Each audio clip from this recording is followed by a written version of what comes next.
Show me. Show me. I want you to show me how to do it. Can die is if I die too. It all ends now.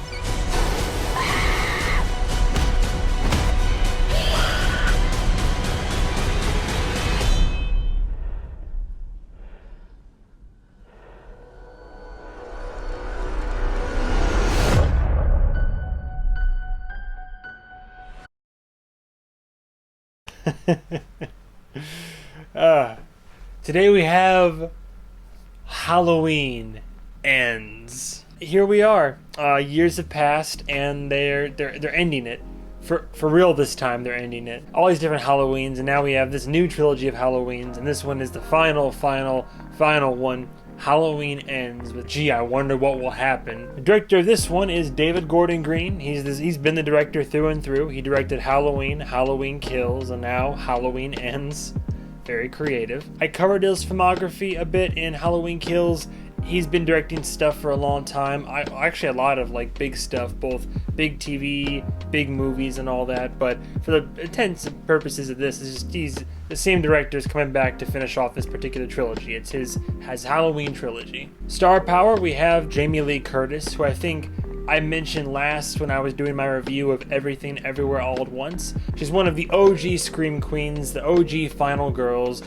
I mean, when Halloween came out way back in the day, I mean, we all know the story, you know, her in that movie, and that history has permeated pop culture and horror for literally decades to go, and I think it's been, what, 40 years, and here she is still. I mean, she's still going strong. I still love Jamie. Whatever she's in, I'm usually game for it, and she's great online, social media. She's a great person in general, it appears to be, so she's back to finish off the series and say goodbye once and for all to the Halloween franchise. Although there's a lot of people in this, I would say there's two other leads. Funny enough, I mean, I'll go in this order just for family's sake and all that. We have the daughter, Andi Matichak. Again, I covered her in the previous films because she's been a recurring character. She's been in each one of these. Since Jamie Lee's daughter's out of the picture in this film, she's pretty much kind of a surrogate daughter for Jamie's character, so they're closer than they were before, and because of that, she, I think, might even have more screen time than her, but hard to say. But funny enough, the guy that kind of almost feels like he's the main character, I think he has the most screen time out of anybody in this film. Special Agent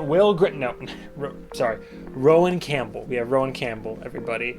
Although I gotta say, I was watching the movie and a friend of mine leaned over and mentioned Will Graham's name, Hugh Darcy over here, and I can now, whenever I see this kid, whenever I see this movie, I can think of nothing but Will Graham and Hannibal. And my god, there's some disturbing similarities between the two. I feel bad though, because this kid seems like he has a lot going for himself, but when I go to the filmography, TV, movies, TV series, made for TV stuff, and I mean, he's in like the Hardy Boys show, I think. These three are the ones I consider to be the three leads in this, which is funny because you would think Michael Myers would be a lead, but we all have our surprises. So what to say about this? Throughout this film, and one of my first thoughts when the film ended, I got to admit, this film isn't great, but it's very entertaining. Now critics already, they're shitting on it, understandably so. One of my friends that went with me literally hated this movie so much that they were seething with anger and couldn't stop berating the movie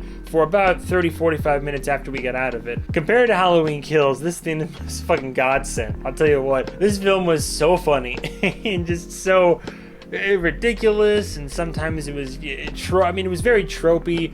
It wasn't great, but I mean, I think it was solid. I think it was solid enough. I had a really fun time. There are several moments in this film, I swear to God, especially in that first act, this movie is like a goddamn romantic comedy. Somehow, this movie is like a rom-com, and then it turns into a weird, like, Hannibal, Will Graham, really weird relationship between legacy killer and new killer and all this, and it makes you feel weird in a good way, I guess. I don't know. As my friend put it, this one was made for the gays. The core cast, I mean, everyone's doing their best. The script isn't bad, it's just it's either simple or it's somehow hilarious. I don't get it. I think, and this could be up for a matter of debate, but I think Jamie Lee for sure is the strongest one besides Rowan. I think they give a lot of time for Rowan and for this new character, and they kind of develop him pretty quickly.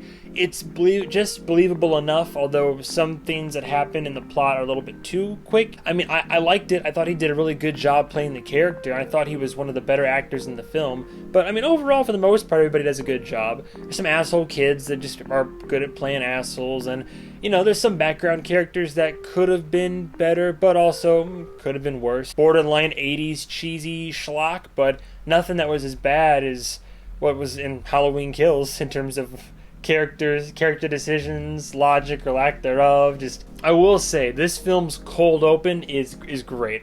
I really liked the cold open for this, and it sets the stage for a movie that you think is going to happen. It doesn't quite happen. It's so hard to put this film into words, man. And of all the kills that happened, while they weren't all very creative, a couple of them were definitely violent. All the kills are pretty violent, even a few of them being quite gory. And of course, practical effects. We love to see it whenever they can, you know, whether it's somebody being stabbed, a throat being slit, or somebody getting their head mushed in or whatever. They built something or rigged something or created something, so it'd be practical as can be. So props there. I always love it. Where this film definitely falls apart, and this was after we had a lot of conversation about it. I went with a group to go see it, and we all talked about it. This film is trying to be a lot of things at once. I mean, the fact that I'm literally standing here and telling you that Halloween Ends, to me, is a romantic comedy should tell you more than you need to know about this film's, for lack of a better term, this film's identity crisis in terms of thematic materials, narrative elements, overall threads. Most of the very core stuff gets a follow-up throughout the movie, but a lot of it's not, although things get tied off and things are ended in this and things are finished for characters, for the story, for Haddonfield, Illinois and all this, you're not really sure what to take away in terms of, there's no consistent core theme or themes. There's no just consistency in general, even with some characters, and just, I don't know, things kind of move in a weird way. They move productively enough. Things definitely happen, and when they happen, if that makes any sense. But it's just, don't look too deep into it. Like, if you start digging, you're like, well, hang on a second, why is this character doing that? How come this character can't do this anymore? So they're going to bring up these themes, but now they're going to kind of toss those away, and we're going to rewrite the narrative here, and now we're focusing more on this for the movie's overall messaging, and just, it is kind of all over the place, but to me, it's part of what made it such a fun, crazy ride. This movie is quotable in the best and worst of ways. I will say that I do want to get a digital copy of this movie just so I can pull a few of the quotes from it. I hope you find love. And then my favorite, this random butcher, not even part of the narrative, is this butcher serving one of Jamie's friends coming out of the back butcher room in the grocery store. He's just like, 3 pounds jerk. It's just the way he delivers the line. I died. But yeah, there's so many lines in this, just like, show me how to do it. Baby dick busted. Oh, this movie's something else, man. I had a fun time with it.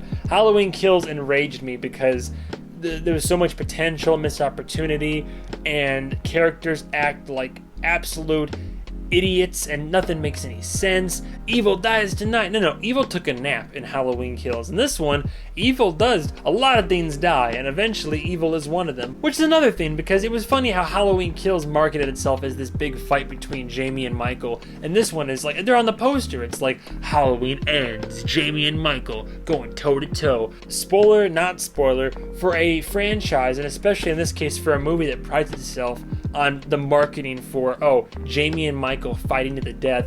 They are allergic to putting these two characters in a room with each other. First movie did handle it really well. First movie, they had a great little cat and mouse thing. It was her, then it was the daughter, then it was the granddaughter. They worked together. It's a whole thing. Second movie, they just like never, I don't even remember, did it happen? Maybe they were in a room for like 1 second together for like a little bit, but goddamn. And again, in this movie, like there's so much, for a movie about Michael Myers, he's like the alien in Alien. If Michael Myers is in this for, I don't know, like 5 minutes or less, it's stupid, it's dumb. Letting myself enjoy aspects of this film. But in the back of my head, I'm also thinking like, man, this is, for a movie about Michael Myers, where the fuck is he? It doesn't make any sense. How does this shit get past all the the testers and the writers and the directors, and it's like, yeah, we think this will be a good idea. We're proud of this. Let's put it out there. I'm just happy it wasn't as bad as Halloween Kills. I think if you want to watch, literally, if you want to watch these movies, you can 100% watch Halloween, skip Kills, and go to this. Now, if you want to suffer like the rest of us, watch all three of them, because then you will have such a greater appreciation. One was great. One was solid. Don't talk about two. And this one, although it's not as great as one was, I had a fun time. Oddly for me, it felt like they were leaning into the meme. It was taking itself seriously throughout the film. Like it still felt like it's like, oh, we're serious, Halloween ends. But I feel like in my heart of hearts, the film is just self enough aware where they're like, yeah, we kind of know that we pissed people off with the last one. Stuff like this is kind of a meme anyway these days, so this movie just kind of embraces that, and it just bounces all over the place in terms of we're serious, now we're memeing, we're serious, we're violent, oh no, it's now we're kind of borderline homoerotic. The kills are, there's a couple really good ones, maybe like a handful of really good ones. Great cold open. The kills, whenever they do show the fucking kills instead of cut away, why would you cut away from kills in an R-rated horror film? I'll never fucking understand. But when they do show kills, they're delightful. They're violent. If you don't like gore, then you're not going to like this, because there's definitely gore in this. Trigger warning, though, as well. It's worth mentioning. There is a trigger warning for suicide or for, like, suicidal thoughts and borderline suicidal actions. Like, it definitely was not triggering for me, but I was like, oh my god, I've been in this room before. Know that going into this. So did it accomplish what it set out to do? Yes and no, because I truly don't believe this was like a true Halloween Michael Myers film. That's not what it was. I was watching a romantic comedy that also happened to be a horror slasher film. This was not really a Halloween Michael Myers film, so it does and it doesn't accomplish what it sets out to do, and that will affect the rating. My personal enjoyment is where the bias comes in. I recognize that it's not a great film.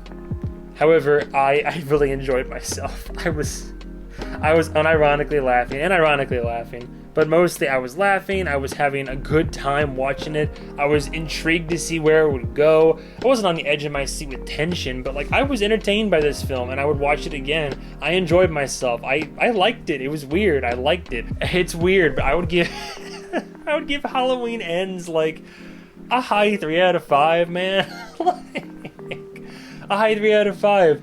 Between what it kind of accomplishes and my enjoyment of it, it was kind of an above average experience for me. It's the weirdest thing. I don't know. Is it one of my favorite movies this year? I wouldn't go that far, but it was better than its predecessor. Not as good as the first one, and not as good as the true first one, but all things considered, it wasn't dog shit. It was fun. It was sometimes dumb fun, sometimes just violent fun, sometimes weird, like funny, weird, situationally homoerotic fun. Like, I don't know, man. I know it seems arbitrary to throw that phrase out, but you watch this film and you tell me that. But that's all I gotta say about Halloween Ends. That's all I gotta say about this. If you don't like horror and slasher and violent stuff, you can skip this one. But if you're like me at all, I think you'll probably enjoy it. Whether you'll ironically enjoy it or genuinely enjoy it, hard to say. But you know what? I had a good time. I'd watch it again. I got a little bit misty-eyed when the movie was closing out. There's a scene that kind of got me emotional for not only the character Jamie Lee played, but her herself. And it could have been a lot worse. I don't think it's truly a true Halloween film, but overall I had a good time. I enjoyed it, and I low-key recommend it if you want a fun time. So thank you very much for watching my review, and stay tuned for the next episode of whatever I make, whatever movie I review. Goodbye, travelers.